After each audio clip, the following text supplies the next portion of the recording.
begin what's trending. The hashtag Free Nnamdi Kanu has now taken center stage on X. Human rights activist Omoyele Sowore officially began mobilizing crowds for his planned hashtag Free Nnamdi Kanu march protest to the presidential villa set for next Monday, October 20th, to demand the release of the detained leader of the indigenous peoples of Biafra. While in a video posted on Sowore's X account, Kanu's special counsel, Barrister Aloy Ejimako, is seen speaking to the crowd as they sang songs of solidarity with Sowore's name. Let's take a look. I have decided whatever it will take that on October 20th, I will lead all of you to Aso Rock Villa.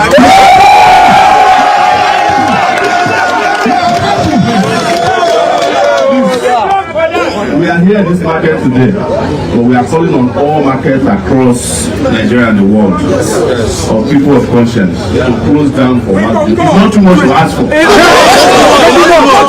Whether you are in Lagos, 1 week in closer. We have been closing markets every Monday, Yes. We need one more Monday.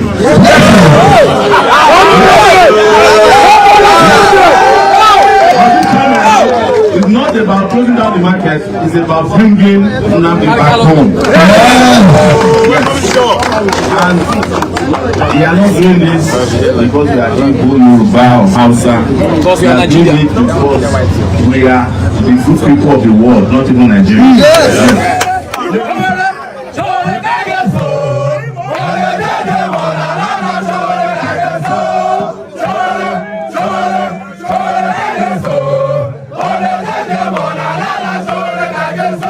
All right. Sowore has been calling on political leaders from the southeast to join him in this peaceful protest to Aso Rock to release Nnamdi Kanu, including publicly calling on Anambra State Governor Chukwuma Soludo, Abia State Governor Alex Oti, and former Labour Party presidential candidate Peter Obi to join him. And I'll take some response on his protest on X. And this person wrote, so this so-called hashtag Free Nnamdi Kanu march is another misplaced initiative that only endangers innocent citizens in Abuja.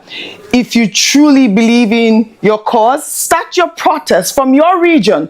Don't bring chaos to the streets of the federal capital.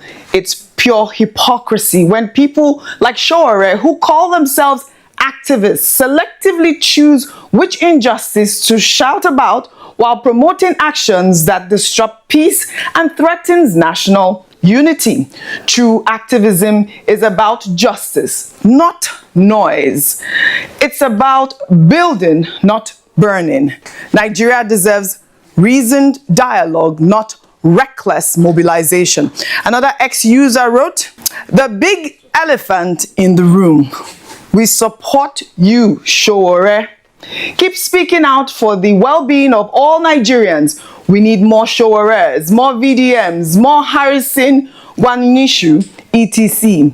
This country does not belong to politicians. It's time to say enough is enough. We've taken this story Rufai, and we've seen that Sowore is really moving on with this protest. I believe, okay, it's, you know, part of this NSAS protest as well that would come October 20th. Benga, I'm sure you're still with me. Before I come to you both, meanwhile, a group of terrorists... Absolutely. Perfect. Meanwhile, a group of terrorists has reportedly reached a peace agreement with representatives of several communities in Katsina State following a meeting held under the Operation Safe Corridor Initiative.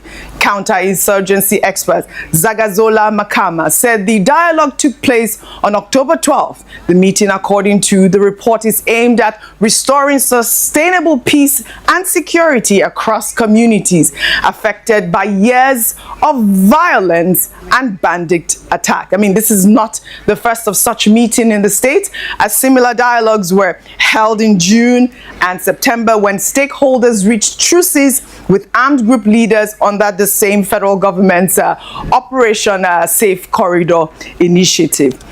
Also, we saw Islamic cleric Sheikh Ahmad Gumi, who has now renewed his call for the federal government to initiate peace talks with bandits, insisting that dialogue remains the most effective route to achieving lasting security in Nigeria. Well, in a Facebook post on Monday, Gumi referenced the recent peace deal between Israel and Hamas as proof that even long-standing conflicts can be resolved through negotiation. The Kaduna-based cleric argued that if the United States could broker peace between Israel and Hamas, two groups once at bitter odds, then Nigeria should be able to engage its own armed groups in dialogue. And Rufai, I'll come to you first. I'd like for you to, juxtapose these two stories. In one hand, we are seeing Sowore trying to protest and, for the release of the detained IPOB leader. On the other hand, we see Sheikh Ahmad Gumi talking about renegotiating with bandits. We have even seen peace deals in Katsina State. Your thoughts? Real quickly, Oji, it just shows you what Nigeria is all about. In a part of the country, bandits are being fed, they are being given a shoebi, they are holding peace meetings. They are holding peace meetings with their weapons. Weapons that are supposed to be illegal. Oji, you and I cannot take weapons like that and show them in public. Impossible. The security agents will come against us. But they can do all of that and show rocket launchers in public. The federal government will turn an eye to them. But Nnamdi Kanu that protests about a matter or that did some things that agitated for the marginalization of people, yes, some of the methods I don't support of what Nnamdi Kanu has done. And I condemn and criticize him on it. But there have also been calls for peace. There have also been calls for a political settlement. Courts in this country, and kudos to women in the judiciary, women judges, justices. Justice Adefokwe had first ruled in 2022 that he should be discharged. The federal government went on appeal, 4-1, Justice Garba.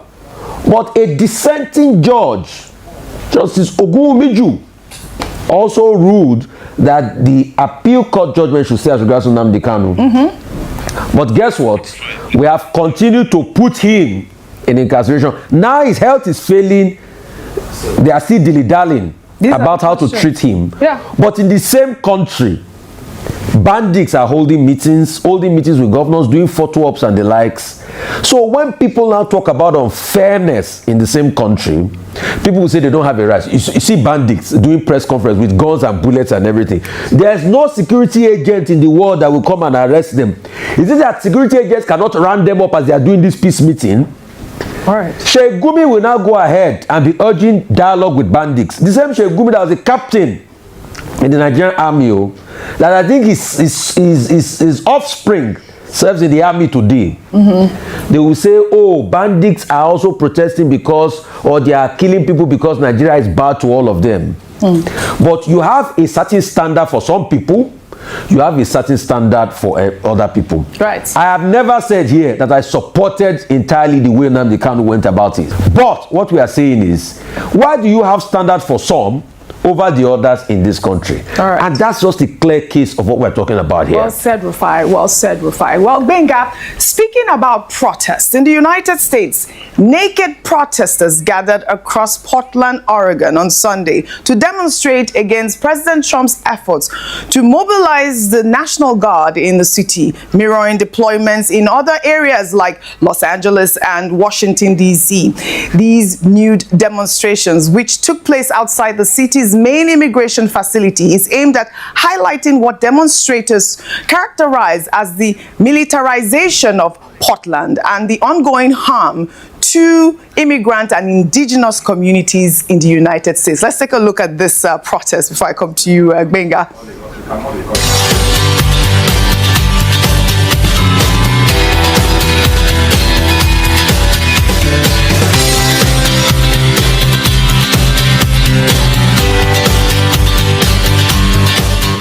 Well, Benga, these demonstrations will seem valid. As you know, there was a temporary judicial order that had paused the deployment of National Guard troops to the state earlier this month. But naked protesters, this seems like something we'll see in this part of the world, wouldn't you say, Benga? Well, when you look at Trump's posture